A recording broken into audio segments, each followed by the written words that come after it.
Dr. Marty Makary is the FDA Commissioner and joins us now. Doctor, so good to see you. Good to be with you, Nora. So what does this announcement mean for the tens of millions of American women going through perimenopause or menopause?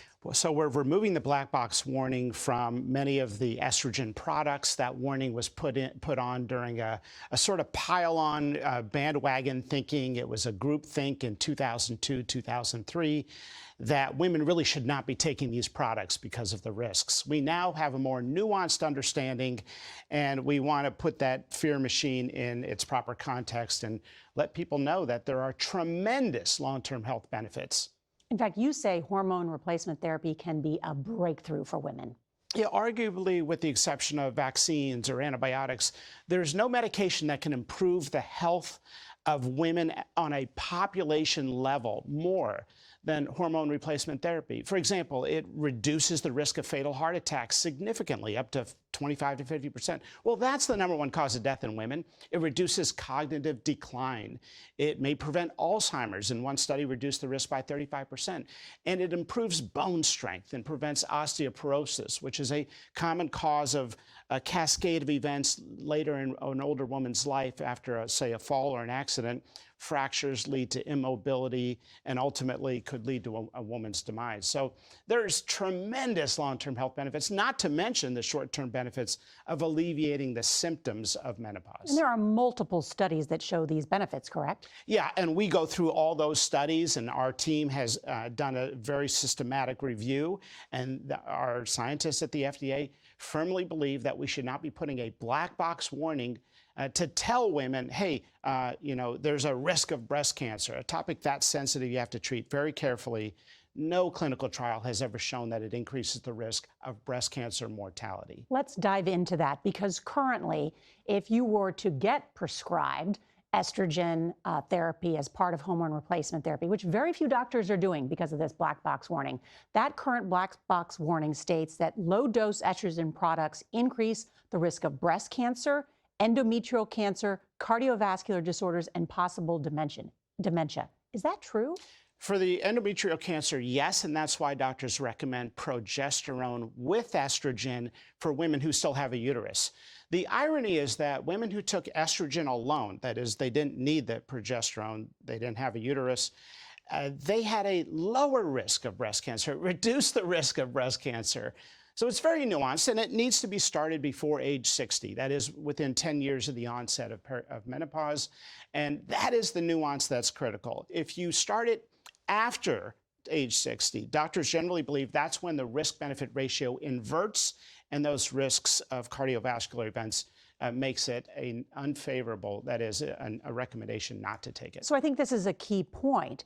As you remove these black box warning, and as, of course, many of the hormone replacement therapy doctors and evangelists out there are making clear, this is something to begin in perimenopause, right, or the beginning of menopause. That's when the benefits can be seen the most. Can you explain that? That's right. Hormone replacement therapy for postmenopausal women needs to be started within 10 years of the onset of menopause or perimenopause. And generally, the rule of thumb is not to start it after age 60, because what happens without estrogen in a woman's body is the blood vessels harden and narrow. And normally that's a part of aging anyway. It's accelerated without estrogen. And because of that, the risk of a thromboembolic event, something like a stroke, goes up, or the risk of a heart attack goes up. So the estrogen keeps the blood vessel wall soft and dilated. And that's why it's important to start it soon after the body naturally stops producing it. We're talking about replacing your body's estrogen with estrogen. You're talking about hormone replacement therapy as life-saving.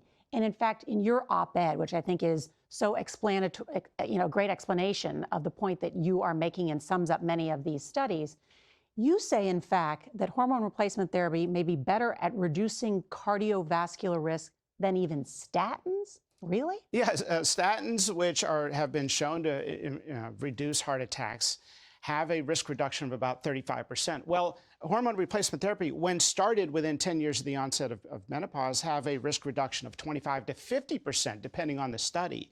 Now, for a long time, we stopped studying hormone replacement therapy because we thought, based on this dogma that it was a carcinogen, that it caused breast cancer and increased breast cancer mortality, we stopped kind of studying hormone therapy, even though there's a litany of studies that go back to the Mayo Clinic observing a century ago that when a woman had an ovary removed in their 20s, they started dying of myocardial infarction, that is heart attacks, in their 30s and 40s. They didn't have that protective estrogen. And so early on, doctors saw this intense, profound cardioprotective effect of estrogen, probably because of the way it keeps the blood vessels healthy and dilated. Is that why you call this lack of prescribing hormone replacement therapy one of the greatest mistakes of modern medicine? I do think it's one of the biggest mistakes of modern medicine. A 23-year dogma that was ignited by a press conference of researchers who had set out to stop, quote unquote, the HRT bandwagon. That was their intent. Well, that's not how you do science. The study did not go the way they expected. There was no statistically significant increase in breast cancer rates in that 2002 famous study. But they went ahead and announced it anyway, arguing there were more cases in the HRT group than in the control group. Well, in science, you have to do a statistical analysis. It was not statistically significant. As if you were on estrogen alone, your rate of breast cancer was lower. And ultimately, in follow-up studies, there were no trials that showed an increase in breast cancer mortality, that is, dying of breast cancer. But the study that it caused breast cancer went out with headlines across the media before the study was published, where we as physicians could look into it and say, wait a minute, this association has no statistical significance. And so it became a bandwagon groupthink thing. With something as sensitive as breast cancer, it created a fear machine that has lingered to this day, where if you ask a physician, hey, I'm interested in hormone replacement therapy for my perimenopausal symptoms, they will either refuse to prescribe it, tell you to take as little as possible for as short as possible, when some doctors keep women on it for life and see these long-term health benefits, or they just don't offer it to their patients. I mean, many women are listening to you and saying, what? Like, I went to my OBGYN who delivered my children, who I trust and love, helped me through pregnancy and childbirth. And now I'm in midlife and I've gone back to that trusted OBGYN, and he or she said to me, no, don't take hormone replacement therapy. Generally, OBGYNs are more understanding of the truth on hormone replacement therapy because they've been prescribing estrogen and they're very familiar with these hormones in women and have for a long time. But the general population of doctors, primary care doctors, people in general internal medicine, they often cite this 2002 study as the reason why they don't recommend hormone replacement therapy for their patients. And when you ask them, hey, let's look at the details here, there was no statistical significance and no subsequent clinical trial has ever shown an increase in breast cancer mortality. And look at the long-term health benefits, the reduction in cognitive decline, in heart attacks, in bone fractures, in other conditions, including cancer and diabetes that have been suggested in some studies. They often are not aware of those studies. So we want people to have the right information. Look, I'm a regulator. I don't want to tell people what to take, and I'm not prescribing anything, but we want people to have the right information. And part of that is addressing this fear machine that has been going on for 23 years, that has been magnified by the FDA's black box warning on estrogen products for perimenopausal women. What brought you to this point? I mean, now as FDA Commissioner, you've barely been in office for a year. I mean, this will be a big change. This could save the lives of tens of millions of American women. What brought you here? Well, I hope it does, because 50 to 70 million women over the last 23 years have been denied the incredible life-changing, life-saving benefits of hormone replacement therapy because of the dogma from 2020. And I'm interested in sort of the culture of medicine. And when I learned what happened just before that announcement in 2020, that supposedly it caused breast cancer. 2002, from 2000. Sorry, from 2002. When I learned about that study from 2002 that has supposedly increased breast cancer rates, I learned from doctors that I know who were in that meeting just before the announcement that there was an argument that erupted where some doctors said, wait a minute, you can't put this out there. It's not statistically significant. And if you dangle something as sensitive as breast cancer to millions of women, you may never be able to correct it. That may be something where you may never be able to correct the record because it will take on a life of its own. And that's exactly what happened. Mm-hmm. I recently interviewed Dr. Peter Attia, who also believes in the power of hormone replacement therapy for most women. There are some exceptions. And you actually studied with him, right? Yeah, he's a colleague and a friend, and he's the one who first told me about this issue with hormone replacement therapy, the misinformation, the broad groupthink, getting it wrong when it comes to the risk-benefit ratio in perimenopausal women. And so he's a genius, and he and I talked extensively about this. I did some of my own research, interviewed the doctor who put out the announcement in 2002, scaring women for the next 23 years. And talked to the doctors who were involved in that study, including doctors who tried to dissent, but were later retaliated against. It's an incredible story, and one where we now have to look at the totality of data to ask what's the right answer for women who are coming in with hot flashes, night sweats, mood swings, weight gain, the classic symptoms of perimenopause, who are begging for some kind of help. Do we blow them off? Do we just give them an antidepressant, which some women are given in lieu of hormone replacement therapy? Hormone replacement therapy clearly alleviates the symptoms of perimenopause short term, but it also has long-term benefits.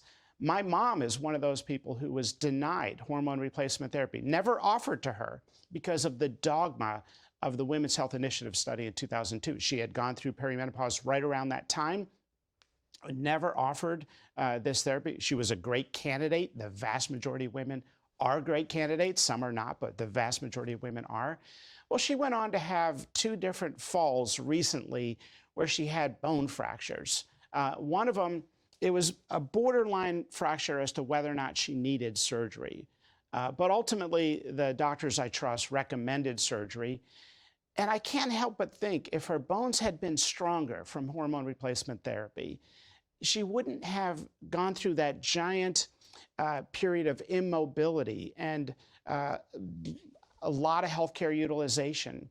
And these cascade of events that start with immobility that in some older women ultimately lead to more complications in their health and sometimes their demise.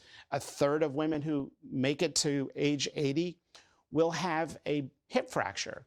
Well, the 1-year mortality from a hip fracture, even with surgery, is 20%. Bone strength matters, and that's why I think when I look at my mom's situation, I wish the information had been presented correctly to her. You think hormone replacement therapy could have saved your mother from this? Yeah, I do think it would have saved her a tremendous amount of disability and pain and suffering at a time when we want our mom to be vibrant and active and healthy. And she survived the operation and the fracture. But when you get older and frail, it's not always a sure thing. Mm-hmm.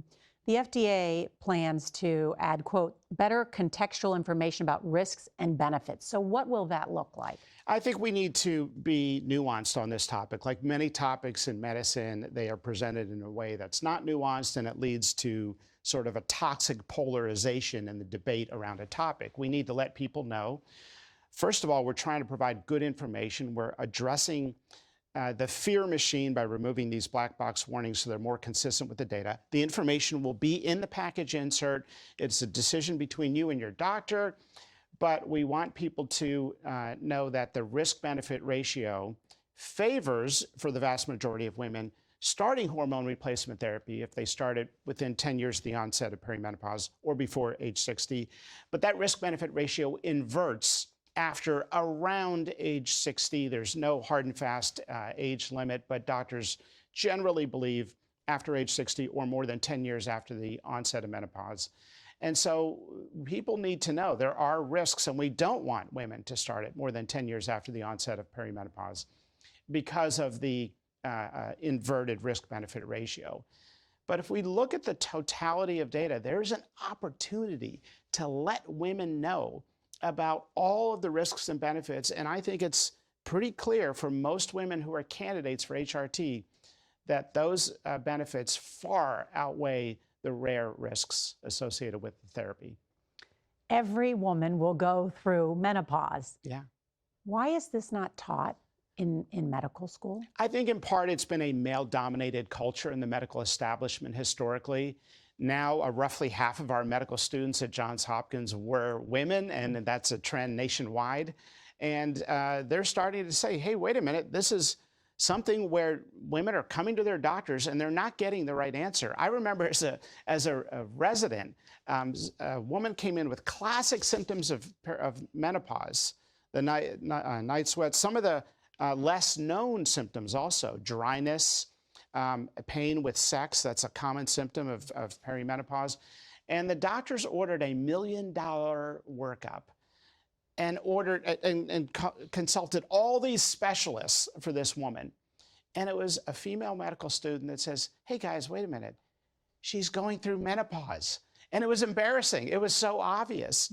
But we are not trained about perimenopause or menopause.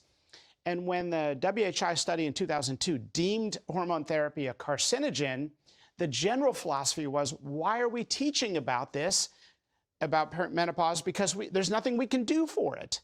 Well, that dogma, unfortunately, resulted in a lot of omission of menopause in medical education. So you have, to this day, studies that show that there is far less training on menopause than there is on the microbiome or other topics that get very little treatment.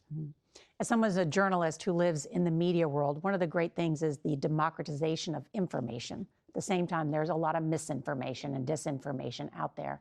But for many people, if they have these symptoms, I don't feel like myself, many of the symptoms that are related to perimenopause, what should they do? And if they go to a doctor who's not prescribing them hormone replacement therapy or doesn't know a lot about it, what do you recommend? First of all, there is an enlightenment within the medical profession about the benefits of hormone replacement therapy and the proper criteria for prescribing them.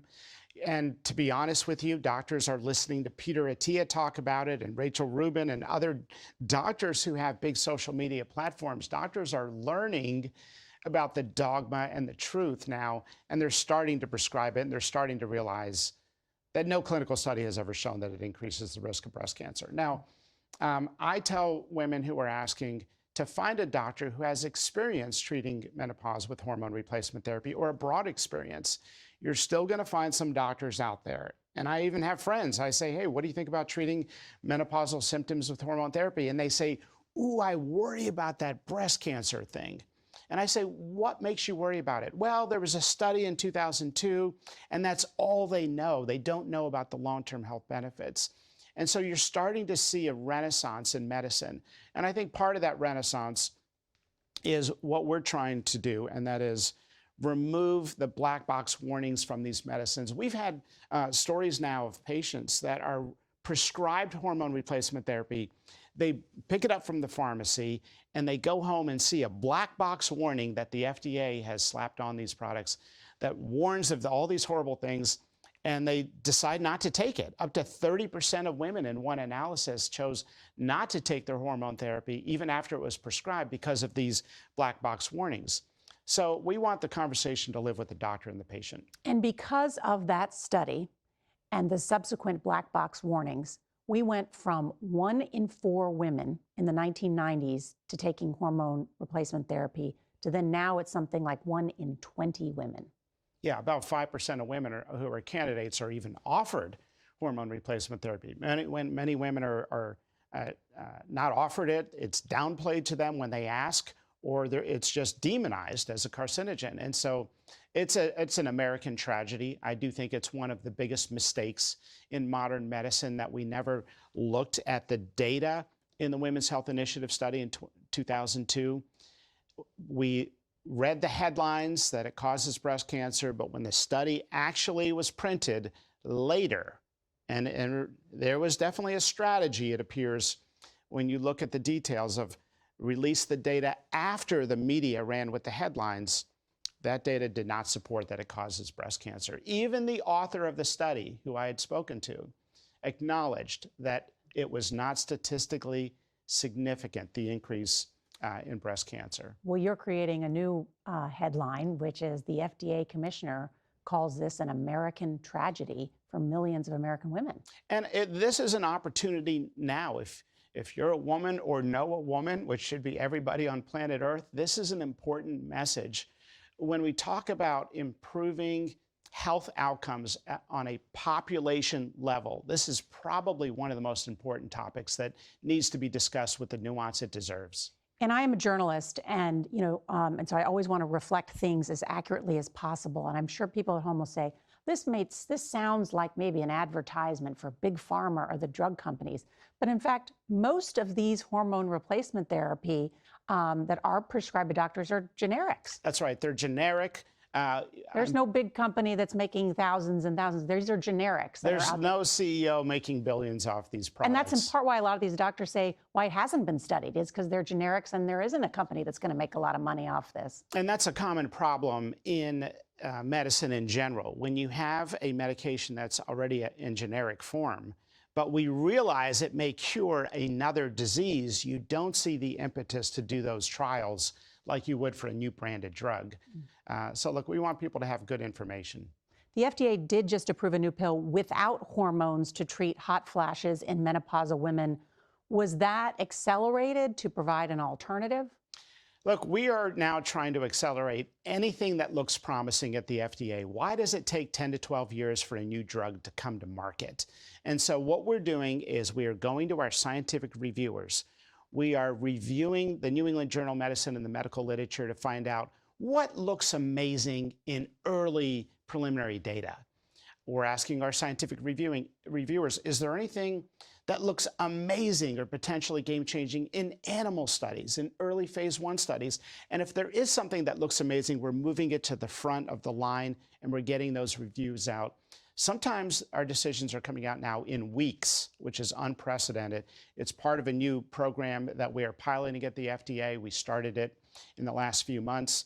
And look, we have a very simple goal. We want more cures and meaningful treatments for the American public.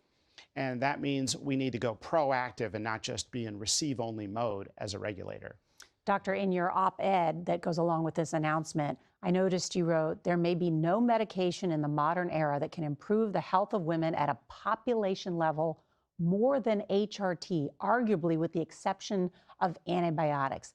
I mean, when I read that, it's not only that you're removing this black box warning, this sounds like a full-throated endorsement of hormone replacement therapy. Yeah, look, as a regulator, we're not promoting or endorsing any product, but we do want it to be known that the potential, based on the scientific data of hormone replacement therapy, to improve a number of long-term outcomes, namely just take lowering heart attack risk. That's the #1 cause of death in women is heart attacks. And so it not only reduces the risk of heart attacks when started appropriately in candidate women, but cognitive decline. And one study showed a reduced risk of Alzheimer's by 35%. I mean, Alzheimer's has doubled in the last several years. More women get Alzheimer's than men. 2/3 of Alzheimer's patients are women. There's something going on with the hormonal axis, many doctors believe. So when you're talking about giving a hormone that's intrinsic to a woman's body, that is, estrogen is normally produced, but then the body stops producing it. When you talk about continuing that intrinsic hormone level by supplementation, that is hormone replacement therapy, you're feeding the receptors on every cell in the human body has estrogen receptors. And in both men and women. Men and women. And so there are studies also looking at the potential value of estrogen in men. But it's known that there are estrogen receptors in the brain. And so when But for women, there's a much more steep fall off in terms of the, Dr. Rubin calls it a castration, but with menopause, when you're no longer producing eggs, that there's this very steep fall off, right, of terms of estrogen. That's right. In your there's body. A higher baseline starting point of estrogen production in women, and then there's a very steep decline. And so that's where scientists have said, what if we continue the body's estrogen level after the intrinsic production goes down through supplementation? Sometimes it's a little patch, sometimes it's vaginal cream or gels, sometimes it's a pill. This is where the discussion with your doctor is very critical. But we want people to have the right information on this. What's your hope in removing this black box warning? My hope is that the fear machine is compartmentalized, and so that women can hear about all the risks and benefits without not even learning about the risks and benefits because of this disproportionate magnified fear that was really magnified in the media in 2002. And medicine has a way of having a groupthink bandwagon effect. Let's be honest, there's very little education on many topics in medical school, not just menopause, but nutrition, the role of saturated fat, the microbiome, our spiritual health. There's many topics that are not discussed. And so when an authoritative body in medicine or a study comes out of a big brand institution like the WHO study came out in 2002 from the NIH, there is a bandwagon effect. We got opioids are non-addictive wrong for 15 years. We got saturated fat causes heart disease wrong for 50 years. We got avoiding peanut butter in kids under age 3 as a way to prevent peanut allergies. We got that wrong for 15 years. And so you do see these bandwagon sort of groupthink effects in medicine. And I think HRT has been one of those groupthinks. Dr. Makary, the FDA Commissioner, thank you so much. Thanks so much, Nora. Thank you.